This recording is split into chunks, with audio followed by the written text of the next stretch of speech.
Memphis is the home of the blues, rock and roll, and Earle Farrell. From the Collierville Square to the mighty Mississippi, the Earle Farrell for Memphis show is all about good things that happen across the Bluff City and the people who make Memphis cool. The Earle Farrell for Memphis show is made possible by our title sponsor, Southern Security Federal Credit Union, Jim Karras Chevrolet with George Gully, For Memphis Magazine, the Live at the Garden concert series, and the Orpheum Theater Group Memphis, and by Mitch Wright Plumbing, Heating, and Air Conditioning, family owned and operated for more than 40 years. And brought to you by High-Low Commercial Services, owned by the cleanest man in the world, and by Walker Auctions, LLC. When it's time to sell, Walker Auctions doesn't fiddle around. Thank you to all the sponsors for making this possible. And now, coming to you from Lansky Brothers, Clothier to the King, inside the world-famous Peabody Hotel with the heart of a cowboy and Memphis in his soul. Ladies and gentlemen, here's your host, Earle Farrell. And thank you very much, and welcome into Lansky's at the world-famous Peabody Hotel. And my guest today is well-versed with both properties. He lives downtown. You live downtown now, Mark? Yes, sir. Mark Parsell, who's we've crossed paths over the years in television and radio and every other medium. He is a promoter and producer of music in Memphis, Tennessee, which is a big deal. And I don't guess anybody since back when in the 80s when who was the big promoter back then that just about did everything? Back in Memphis? 80s, yeah. See, I got here in 2001. Okay. But back in those days, I know that you had... Beaver Productions. Beaver Productions, was one yeah, of them. yeah. But over the years, there have been several. But it's a very unique city. I mean, it's a music city, number one. Absolutely. And has been famous all over the world for that for... Hardy McBee might have been one of the guys that you're thinking of, yeah. But the thing about it is it constantly changes. And so, you know, what was happening here in the 70s, 80s is not really happening anymore. But there's always new talent coming along.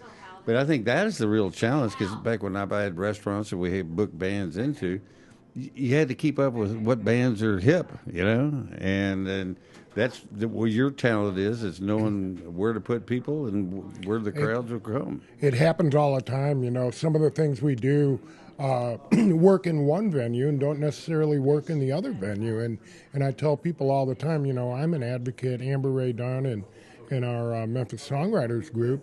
We're advocates for original music, but you can't do that everywhere. You got to have people doing cover music and keeping the crowd moving, and so you're absolutely right.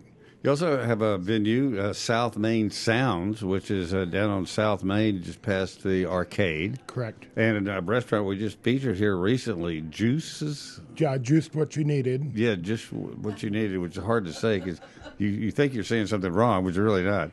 Yeah, that's 2 doors down. Yeah, which is the great people, love them. But you've been there how many years now? We started...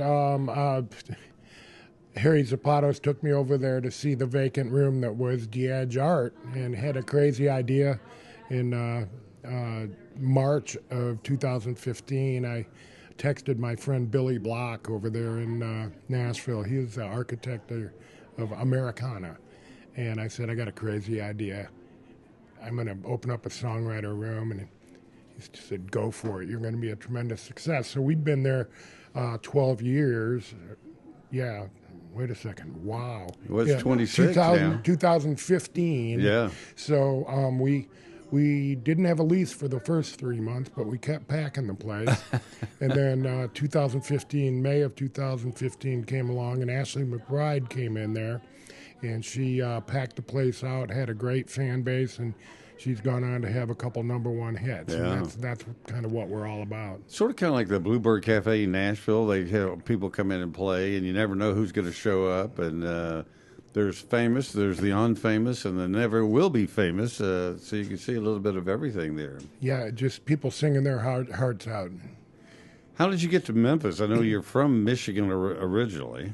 I was working at the TV station, CBS station up in Flint.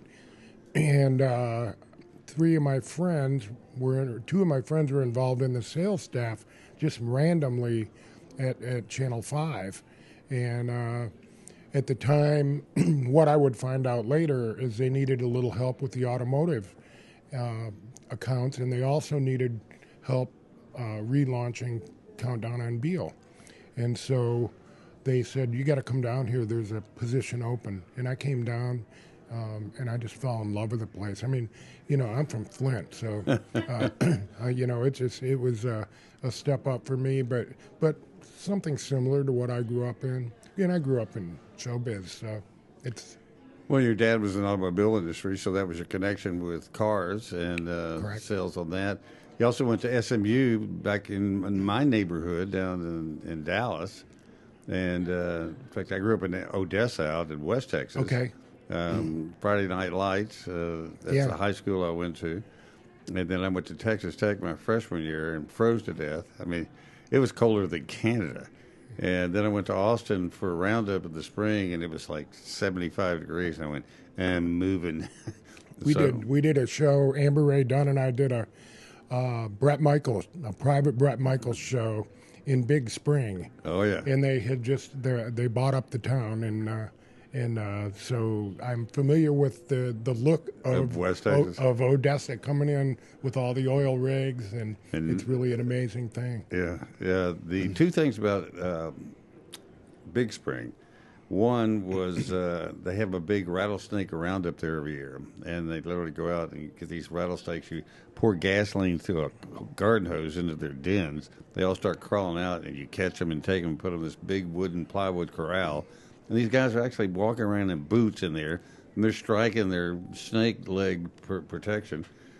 And then they're chopping their heads off, chopping the links, and deep frying them like chicken. And I'm terrified. Yeah. Well, I'm zoomed into them because I was a photographer then. I'm zoomed in on these snakes, and somebody came behind me, took their toe of their boot, and lifted it up on my leg, and I went, yeah! It's like I spent my whole life trying to not be in a situation with a bunch of snakes. Well, I've been avoiding them all my life, and so there you are looking at them right in the eye. But then the other thing was John Boyd in Midnight Cowboy. The early scenes in that were filmed in a place in downtown where he was a dishwasher in downtown Big Spring. And other than that, the Settles is a hotel that he made that in. Yeah. But I remember he was wearing, or the dishwasher, or somebody was wearing a Mrs. Baird's Bread hat. That was on Mockingbird Lane in Dallas. And, the bakery. And you just the whole thing. It was like being over here on Madison. Yeah, back with Wonder Bread. Yeah, exactly. Yeah. But did you ever think you'd end up in Memphis after going to SMU? I didn't. I thought I was just going to go back to. I love Michigan, and I thought I'd pretty much go back there and stay, of which I did. I graduated in '85 and left in 2001. I had aspirations to do bigger things, but I was comfortable there. And my dad, being a celebrity of sorts there, I got into the media business, and we grew up around Grand Funk and Bob Seger and and Coney Island hot dogs, and it was a pretty good place to be. And I thought I'd come down here for a couple of years and go back, and really went to Nashville for a little bit, and I was in Jackson for a little bit, and this is home. I love it here. Memphis is a very unique place, and I think it's only people who have lived in other places appreciate Memphis. There's so many people that have been here their whole lives who kind of go, it's okay, but, we got crime. I said, let me tell you something. That ain't unique.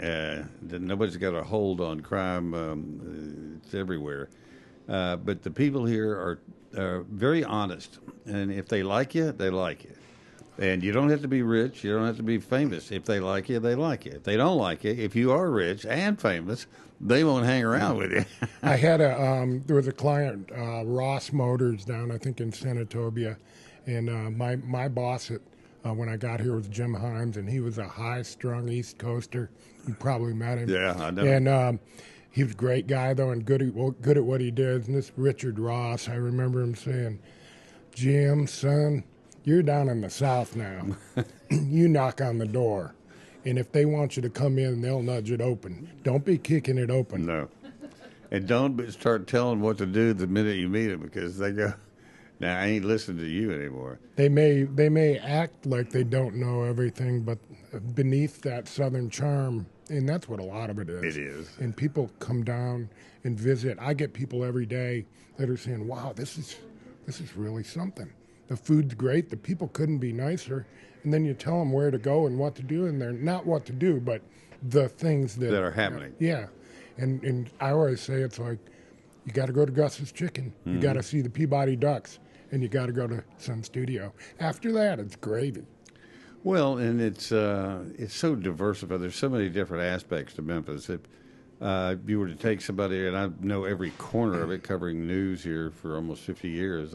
There's not a place in this county or tri-county area that I haven't been to, and it's just a very, very interesting place. And in fact, Ace Atkins, who's an author that I've had on the show before, was here this past weekend and put some pictures up and said, really? I love coming to Memphis because it's just so gritty and real. And he had these pictures of old places people used to hang out. And there's no look like Memphis anywhere. I mean, it has its own appeal. Well, there's so much diversity in the topography alone. You know, I mean, one of my friends said, "Don't you feel landlocked here?" And I said, "Look, no, I don't. It's the largest expanse of the Mississippi River. Yeah. The food and the culture and so many unique things have gone on here. You know, good and bad. Sure. But Tom Cruise going across that monorail in the firm and so many wild things. It's still the best film depicting Memphis that's ever been produced here. It just made us look great, and it's just as fresh as it was when they filmed it. And I was here when they were filming. Were you here then? No, that was I guess I can't remember the year. It was in the early '70s or mid. It may have been the mid '80s. You got here in '85.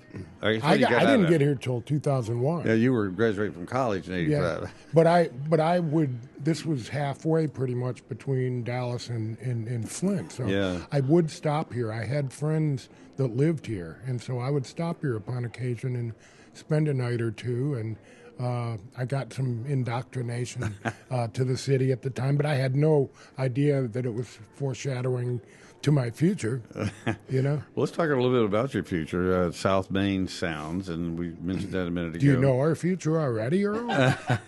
Yes, I do. All right, I can't wait. We will wait. prosper and have fun. Coming up this weekend, the Singer-Songwriter Fest, which is, you created that, and it's June 13th and 14th at your place on South Main. It is. We have actually 14 venues that, starting at Mama's, working all the way up to the Green Beetle. And tell them what Mama's and the Green Beetle is. You're not from Memphis. You're thinking Mama's, Green Beetle.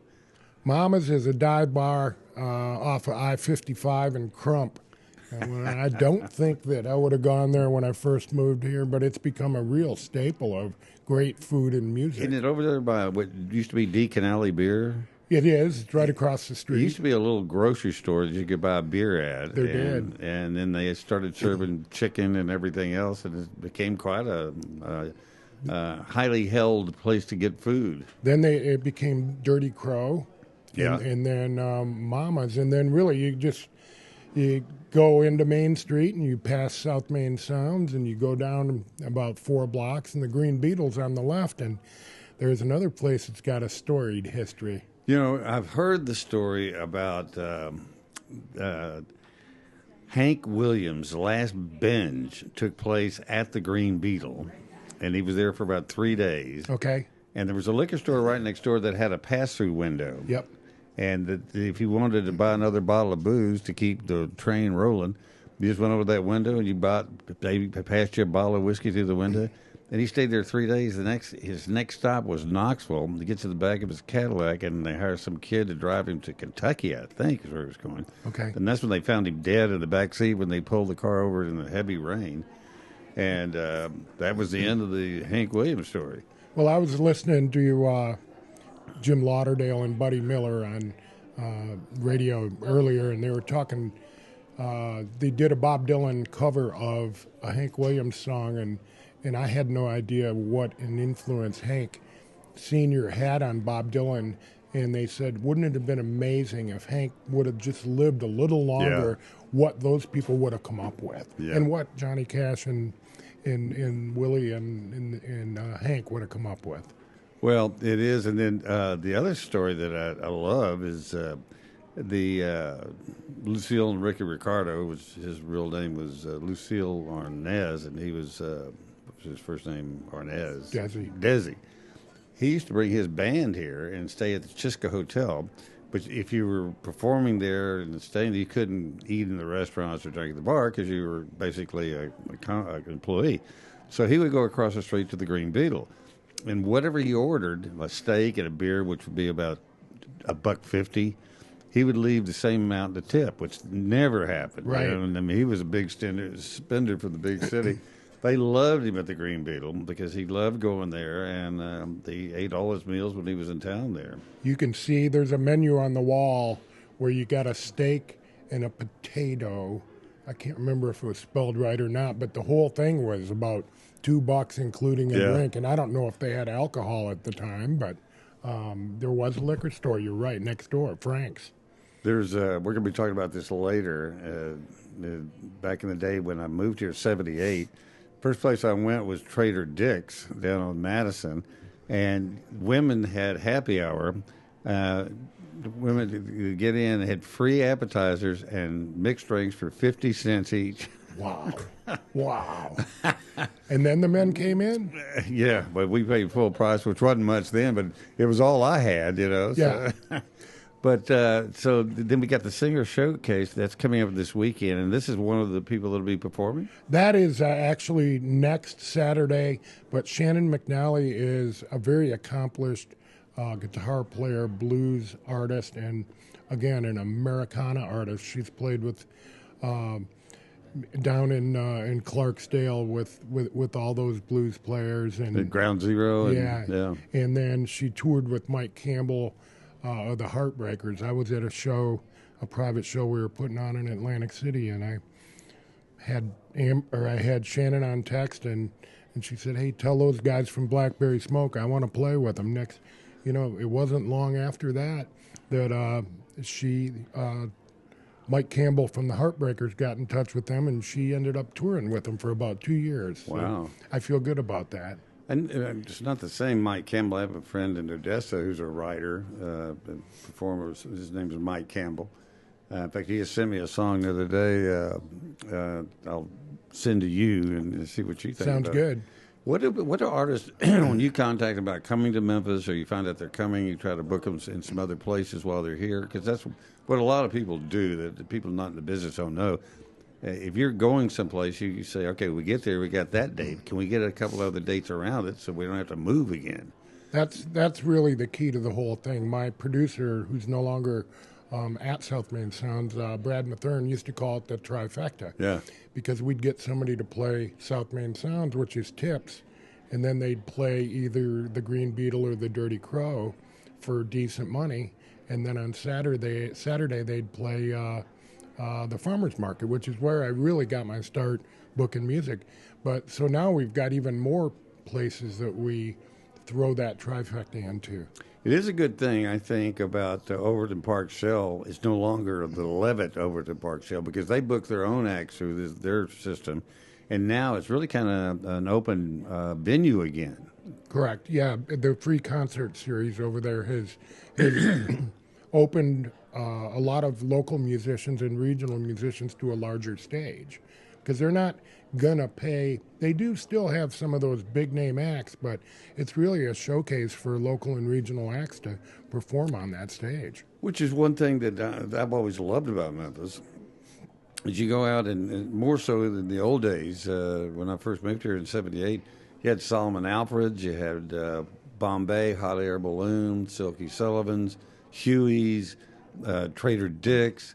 And it was all going on like Thursday through Sunday. Correct. And I remember going out to San Diego and L.A., and I go, so where's the live music here? And they go, there's really not any. There's a country place out on the highway. Yeah. And then you think, God, you go to any place in California, you think there would be live music everywhere. Memphis was a great, and still is, a great live music city. Well, it's amazing. Amber Ray Dunn and I and some other folks, we do this music menu every week, and sometimes there's 20 different shows on a given day. Yeah. It's still Thursday through Sunday, but it's loaded up. And I always think of the music cities, and I'm talking about Memphis, Austin, Nashville. Asheville is even in there a little bit. I'm not talking about New York, Chicago, LA, that are big cities that do a lot of music, just because I think we are in line with those. Nashville's kind of taken on its own thing, and it's stolen some of Austin's pop identity, but Austin's getting its identity back. Memphis is getting its identity back. We are really, when Lewis Myers had the Folk Alliance here, it was a perfect place for the Folk Alliance and Diddy TV, because we really are a home to Americana and roots music, Yeah. and that can be any of a number of genres that we are good at here. I've heard in the music business people saying that Austin was hot for so long, and then it kind of moved to Nashville, and then now Nashville is working on a formula basis where they come up with something, and if it's successful, they want everybody else to be Correct. the same deal. And Memphis keeps being a creative center where people come in and a Royal Studio, and I'll get your thoughts on art here in a minute, Yep. but it's always been a very creative coming in. What do you want to do? And we'll help you get there. And which I think is great because, as you said, Austin's kind of returning to its roots. Yep. But it's still much different from our roots. And this is still, and I've had it described to me as the creative pie starts above Nashville, and it just portions out through Alabama, Muscle Shoals, and then over to Arkansas. And it wasn't just music; it was food and culture all the way down to the coast. That's the Americana Triangle. Yeah. Yes, and it just, I think that the thing about, I try to tell people, for instance, the guy that owns Marathon Music Works, he has a very large venue in Nashville and one in Little Rock. He moved to Germantown because he doesn't have to live over there anymore. And I like Nashville, don't get me wrong. It's so crowded. So is Austin. So is Austin.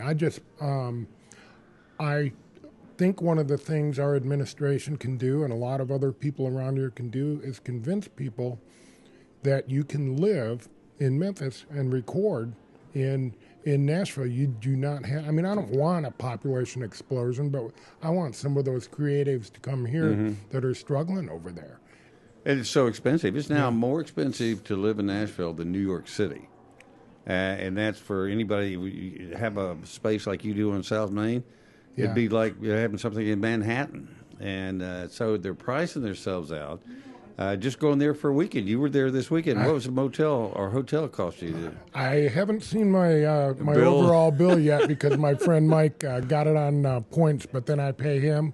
That's probably over $300 a night. Yeah. But we were at Acme Feed and Seed, which is the oldest spot on Lower Broadway. They had announced that they were going to close months ago because their property taxes went from $130,000 to $700,000 in a year. Yeah, I was down there to see my friend Karen Waldrop and then local favorite Wendy Moten. Yeah, and she headlined a show at Acme, and to me it was full circle that I was standing in the oldest bar on Broadway. Which you can do a lot more here because the bars here have been around for so long. Which brings us back to the Blue Monkey, which used to be Trader Dick's. I just heard this announced yesterday, actually. Mike Johnson, who's one of the owners, said that. And I've been driving by there for the last several months because I'll go home a lot of times, come to do the show here, and then drive down Madison and just check out the square on the way home. And it hadn't been open like for lunch, but I thought maybe they were just open in the evenings. But apparently it's been closed for a while, and they just finally said, we're not coming back. They were doing... See, what they always have done so well is they've always got one or more of the partners in the building. Yeah, at any time, yeah. And so it became... The pandemic hit them very hard. I think there was some question of whether it made sense to open back up again. But then they took one day off downtown and one day off in Midtown, so they could basically catch up, And still get a day off, because everybody needs a day off. And because one of the original partners, a guy used to work for the phone company, really nice guy. I think he passed away. Yes. And then you had Butch, and it had the guy I always called Bluebeard. He looked like Bluebeard the pirate. That's George Bogey. George, and then of course Mike, and they all opened the original Blue Monkey. Right. Then they, I used to show my favorite restaurant. We did it there when they opened there. Then they went downtown and opened up the old South End. Yep. That burned down, and then they built, and I did the thing on them there before it burned down. And then they built the new building. I did a show with them again. And they're just all really super nice guys, very hardworking people. They really are. The night the Blue Monkey burned down, it sounds like a Levon Helm song. But I had a friend over text me, "Hey, the monkey burned." I go, "What? This must be a joke." Yeah. And the truth is, it was still burning when we got there, and we had people with tents and kegs, Yeah. and it was an amazing thing watching that old South End building burn, and then they took over that building next door, and they've been the quality over there. There's so many unassuming restaurants and bars in this town that have high quality food. Yeah, absolutely great quality. And in fact, when the South, it used to be the South End, Jake Shore had it. Okay. It burned down then when he had it. Then they built it back, and that's when the Blue Monkey moved in there. And then it burned down again. Yeah, I could walk to that Blue Monkey. That was a good and bad thing. Good there, not so good on the way back. You walk there, stumble home. Oh, right, exactly. Usually with more than one person. Yes, you were linked up like Aggies at a game. We were kind of going like that. But it is, there's so much history here, and I think that's part of the allure of it. And you're making history now with the Songwriters Festival and having a venue that people could come play. What did happen to Diddy TV? Because I went there a couple of times. I was going to try to get them to come on the show, and they said they were so busy they didn't have time, and then they were gone. Well, they were just nice people, the Wrights. And I think, first of all, the pandemic again, and then I think both of their parents became ill, and didn't make. They're from D.C.? Up north, maybe Pennsylvania. I knew they had come from up north. Ronnie and Amy. Yeah. And just really nice people. They were, when you think about it, they were ahead of their time. They were putting a physical space on something like MTV. Yeah. And it was sort of before all the streaming things, but they took advantage of all the streaming aspects. And they had bands that you would recognize walking down the street. Well, there goes, I remember, I mentioned Blackberry Smoke. I remember watching them walk down the street. And I met Shannon, that's appearing at my place the first time there. Well, it is that kind of a city. You never know who's going to be here. Right. And I think that's what's great about having you here and you promoting, because you recognize talent. And, if I like somebody, I like them. It doesn't mean they're really good. I just, for some reason, I said, well, I like them as people, and I'll go hear them. But having something like this event and others, I have friends that come from Texas just to go down to Beale Street because it's real. It's not. This is not Disney World with a Beale Street. You never know. I mean, I remember a few years ago, Sheryl Crow's dad was playing drums or something down there, and she shows up. B.B. King. Yeah. And it's very authentic down there. And that's the other thing I tell people. I go, okay, if you've done all these three things, I tell you, because the barbecue is going to be good anywhere. If you can't get to the one that TripAdvisor tells you to go to, just go to the one on the corner. Because if they're open, they're good. Because if they're not good, you ain't going to be open because Memphis will not support it. And then while you're at it, go see the goats. The goats? What are you talking about? Silky's goats. It's Silky's. And I remember when I first got here, you could give them a beer and they'd drink it and give it back to you. Once it's empty. Yeah, and then they got a little heavy, a little fat, and they took that little pleasure away. But. They had a goat roast, you admit it. Funny, we were talking about Texas. I was in Fort Worth for a wedding last year, and I was watching the cattle parade, and I was just kind of under my breath said, "Oh my God, this reminds me of the March of the Peabody Ducks." And somebody in the back said, "You're right." And somebody said, "You're right." And it was like that in the middle of the 100-degree heat in downtown Fort Worth, or the cattle, whatever it is, stockyards. Stockyards, yeah. I got people that are talking about the Peabody Ducks, and it's just so amazing to watch. I get my printing done here at the Peabody Hotel. Yeah, because you come get drop a flyer off when you're... Yeah, and I don't do it on purpose, but a lot of times I do kind of want to do it on purpose to see you, Earl. But I see the Ducks by mistake half the time, and I can't help but stop. Well, it's like a train wreck. You sit there, I got to watch it happen. Yeah, and it can be a train wreck. I've seen them flying around chasing each other. And I've been a train wreck in here, too. Well, so the multitude of the earth is the lobby of the Peabody Hotel has been a great watering hole for generations, and it truly is. It is, but there's a mystique about Memphis. There's the truth about Memphis. And the one thing about it, nobody ever asked, where's Memphis, Tennessee, or what is Memphis? Yeah. People know. Yeah, they don't know why they know a lot of times. I've come up with this history, mystery, music, and memories. And that's kind of what my take on Memphis is. You know, when I first moved here to work at Channel 5, I'm like, how do I know what to do? Somebody said, go sit in the lobby of the Peabody Hotel, order a gimlet, and read the Memphis Flyer. That'll be pretty much it. And that was it. Yeah. We're going to take a quick break. We come back, we're going to hear some people that have been to the Songwriters Festival, that are coming to the Songwriters Festival, and just talk about a little bit more about Memphis and what makes it great with Mark Parsell. So stay with us. We'll be right back. All right. Hi, this is Dawn Grader, President and CEO of Southern Security Federal Credit Union at our new headquarters here in Collierville, Tennessee, off by Hillier Road. We are the proud presenting sponsor of the Earle Farrell For Memphis show and are looking forward to a great 2026 where some of the shows will be hosted from our new headquarters location here in Collierville. Hello, Memphis Mid-South.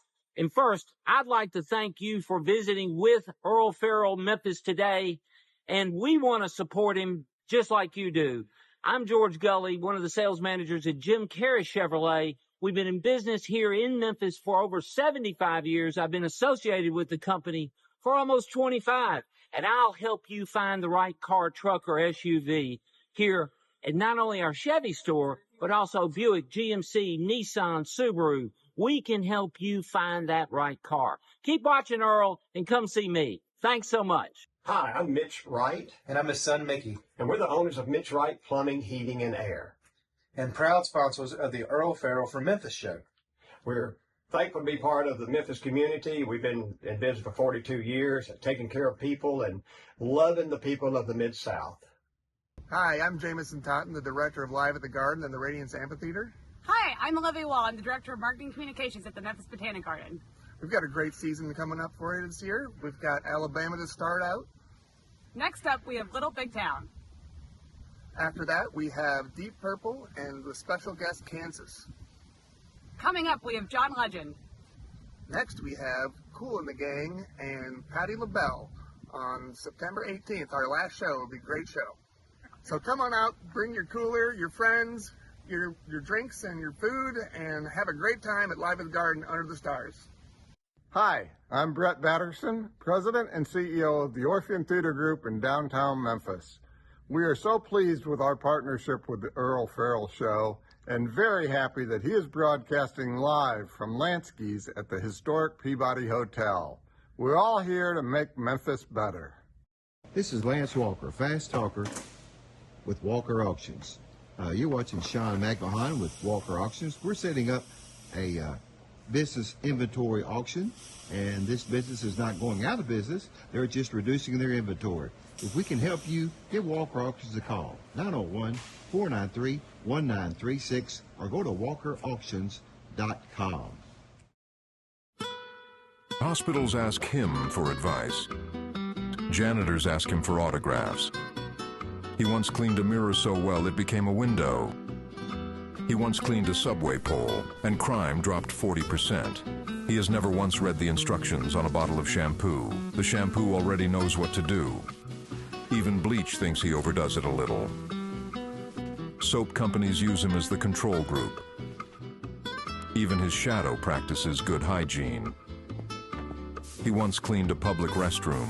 Now it's a UNESCO World Heritage Site. His laundry detergent contains 0% chemicals, just a photo of him on the bottle. He once coughed in a hospital, and everyone got healthier. The CDC occasionally calls him for backup. The 5-second rule doesn't apply around him. He organized a junk drawer so well, it's now a museum. He is the cleanest man in the world. I don't always drink, but when I do, even the ice cubes feel disinfected.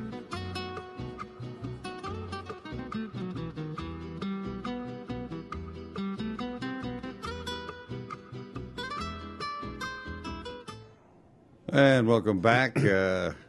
Love that guy. The cleanest great. man in the world. And they do clean well, high-low commercial services. They do everything from warehouses to restaurants to emergency rooms. I mean, they literally clean from the top to the bottom. And they do it very, very well. If you need a deep cleaning, high-low is the place to go. You can put that in a rhyme right there. Is that I part could of be the a script? I could be a songwriter right there. See, You could be a media personality. I don't know, a risky career. We're here with Mark Parsell, who is a producer, promoter, music guy. He's been here quite a while and has a place down on South Main where they're going to be having a songwriters festival coming up this weekend. Here's another picture of him in his venue. And are you telling everybody she's number one, or be quiet? I think it was one more song. That was Alicia's son, who played for us early on in our tenure, and she. We need to get her back. I think I'm telling her. Oh, do you want one more? That's what it is. Do you want one more? And they went yes. Of course they did, even if they didn't. And then here, who's this? That's Amber Ray Dunn. She was. That's who works with you, right? Yeah, she and I, she was doing an open mic at Ernestine and Hazel's when we first met back in 2015. Now we're president and vice president of the Memphis Songwriters Association. And in fact, we're going to hear her sing in just a minute. We've got some video that we got. She's in her Captain Crunch outfit there. I and, like that. You know, that was our songwriter competition there. Here we got a video.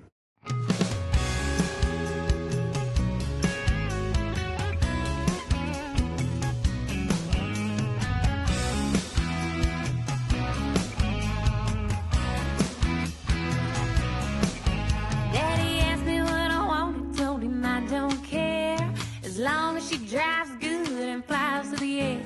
He came home one night and he threw me the keys to a 97 Chevy.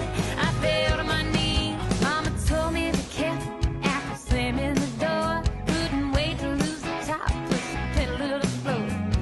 All I really wanted was my hair in the wind. My first taste of freedom spin. Faith and fumes, prayers and pain. She should be long dead, but I'm lucky she ain't. Got a few more good years under the hood.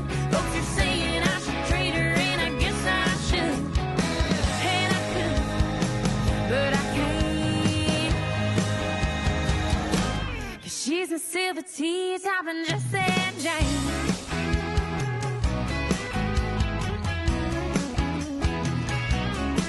She's got a 383 and a spoil of the food. Hugs the curves like a t-shirt on my wet bathing suit.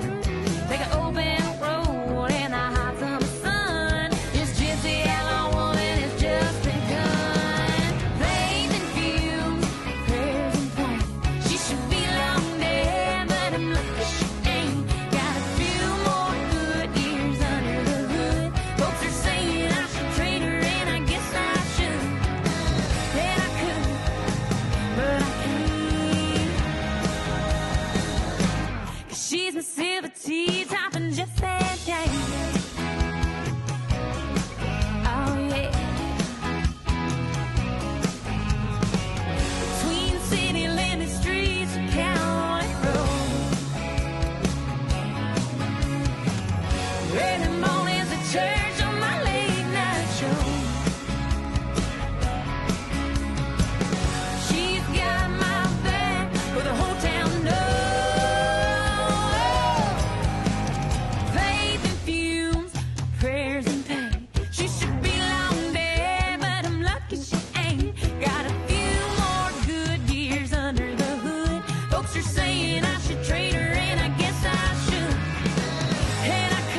tea topping. She's my silver tea topping. She's my silver tea topping. She's my silver tea topping.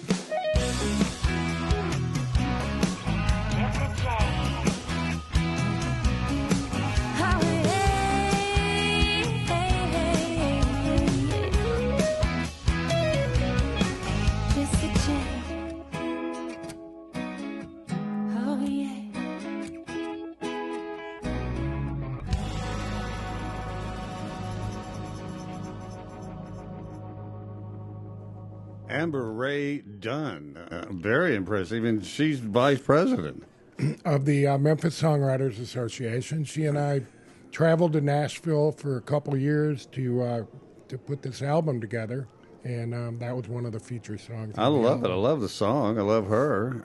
And I love the video. Who shot the video? That was very I think that was a guy named Yubu. That was a local musician that moved out to Iowa. He's a teacher, but I'm pretty sure you can see that car at Larry's Hair Designs in West Memphis if you want. They got it on a turntable? No, it's just sitting there. I think she threatens to get rid of it, like she says, and she just can't. In the shots, it got to be West Memphis cotton fields over there that they were shooting at. There was nothing that reminded me of West Texas. And then the Memphis shots, I love that. Yep. Memphis does have a good look. I mean, when you start, especially at night with the neon and Beale Street, downtown, no other city looks like it. And now they've lighted the bridge. Yeah. Both of them. Yep. And the walkway across there. It's really pretty cool. The lights, I mean, it's such an authentic place, and the lighting doesn't seem contrived. And there's just so many things that... visitors comment all the time about what a cool place this is. It is. We see them in here all the time. They come in. We always ask them where they're from, and they're from everywhere. And you ask all of them and say, well, how do you like Memphis so far? We love it because there's no place like it. In fact, talk about lighting. When we came in here to start doing the show here, we set up, and I said, well, what do you think about the lighting? And Rob goes, it's perfect. Yep. You have no, dark, shady spots on your face. It's even, and you don't have to. We didn't have to do a thing. Of course, that's Hal Lansky, who just walked up nearby. He's over there counting his inventory. I thought you were going to say counting his money. No, he already did that. That's why now he's checking to make sure it's accurate. I told this story about when I first came to Memphis and sitting in the lobby of the Peabody. Well, I would often hear, "Come on in, young man," and his father Bernard I would sit down in there, and he would tell stories. And the one story that I'll never forget till the day I die, I told Hal this, and he acted like he had never heard it, but it was like, I had to tell Elvis, son, I don't have any more room in my driveway for another Cadillac. You got to give that one to somebody else. That true story, or is that new to you? I never heard that. You never heard that before. I did give my dad a call. Well, there's a chance that Bernard Lansky took poetic license with some of his stories, but not many. Well, he definitely had the gift of gab. Oh. Good story. Very good storyteller. Yep. Greatest salesman I ever met. Yeah. Yep. And he always encouraged you to keep wearing the tag. Don't take that tag out. It's the way around. We want you to take it off so you won't return it. Well, that was impossible to do because you come in to take something back and exchange it, and you're left with three other things, So, it's not about Lansky's Day. Let's talk about Mark. Mark, we are. We're going to. I think that's an example of Memphis, though, that I didn't know I was going to meet Bernard Lansky. I didn't know I was going to become friends with Mike Manus, the artist, who was going to introduce me to Jerry Williams. Just so many great characters in this town. Earle Farrell. Yeah. Not quite Monk, but it's still, there have always been characters here. Another great character, I just saw this video earlier today, not Amber, we just ran that one, but Sophie Cherteau. Incredible ukulele player and very attractive, a great singer. We've got that video. Okay, just to let you know, this was her first live performance. Yeah, she's her dad Randy runs the bookstore at the library, and she's opened up for Van Duren on 3 occasions for us. At South Main Sound. She's very attractive and very good. Yep. Oh, my love, my darling, I've hungered for your touch a long, lonely time. And time goes by so slowly, and time can do so much. Are you still mine? When the night has come, the land is dark, and the moon is only light we see. No, I won't be afraid. No, I won't be afraid. Just as long as you stand by me. Oh, darling, darling, stand by me. Oh, stand by me. In the darkness, babe, will you stand by me? If the sky we look upon should tumble and fall, and the mountains should crumble into the sea, no, I won't cry, no, I won't shed a tear, just as long as you stand by me.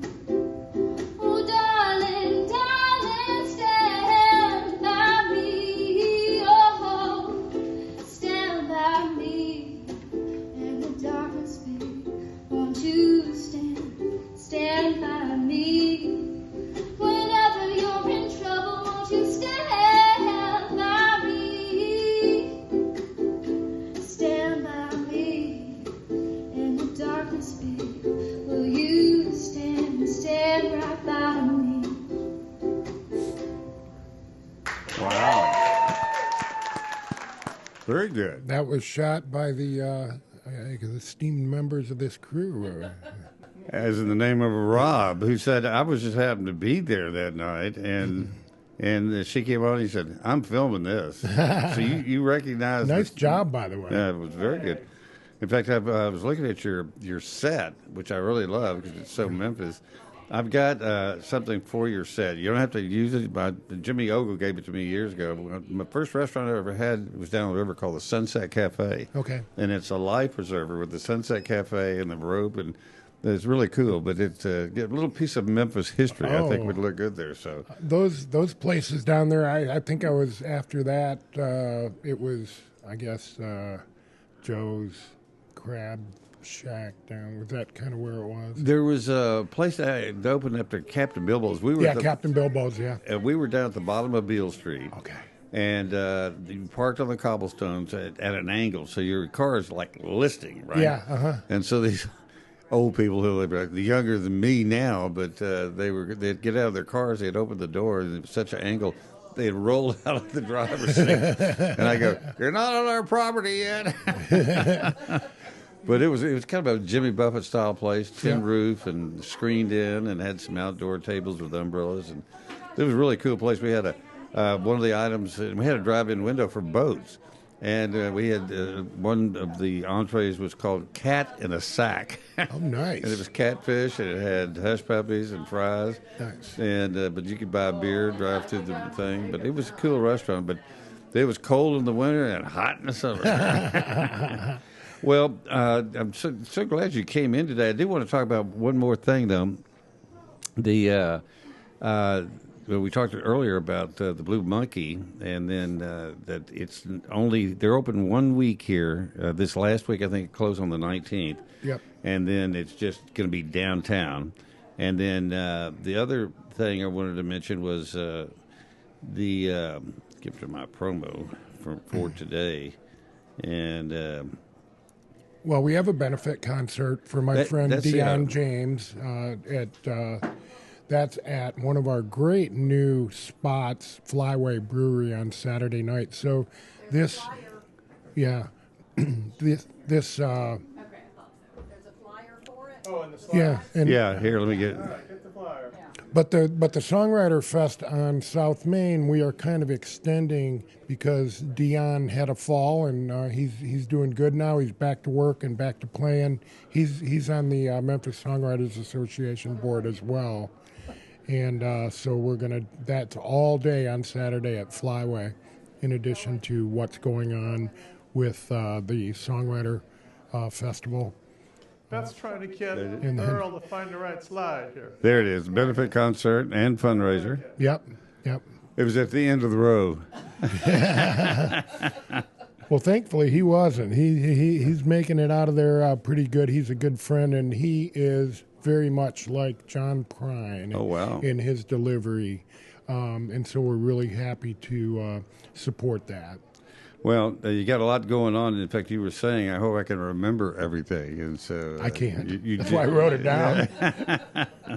Well, I appreciate you coming on the show today, Mark, and thank you for all you do to contributing to the great scene here in Memphis. Thanks, Earle, and that goes for you, too, because it's been a while since we've been on the air together. And when I came in here a while back and was seeing that you're still at it, and still thriving, rock on. Up until they say, don't come back. And it could happen with Hal at any moment.